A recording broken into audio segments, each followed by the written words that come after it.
Bonjour, aujourd'hui je vais vous parler de ma méthode pour faire germer les patates douces rapidement, efficacement en économisant l'énergie. Ce que j'ai fait, c'est que j'ai récupéré un congélateur qui ne marche plus, j'ai percé un trou dans la paroi pour y faire passer un câble électrique.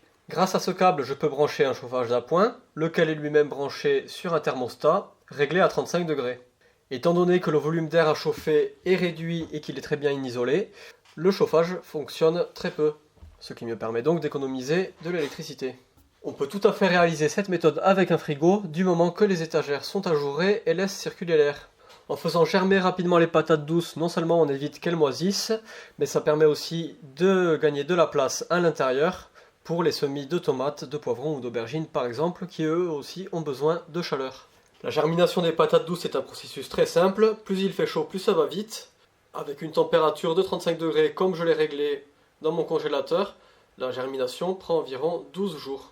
Une fois que les patates douces commencent à germer, je les transfère dans ma serre à plant. Je les pose sur mes tables à plant, qui sont protégées par un plastique qui s'enroule et une triple épaisseur de voile thermique. J'ai aussi un chauffage d'appoint, là encore, qui est branché sur thermostat, cette fois-ci à une température de 16 degrés, ce qui correspond à peu près au zéro végétatif de la patate douce. Une fois que les tiges qui sortent des patates douces sont suffisamment grandes, je peux procéder au bouturage.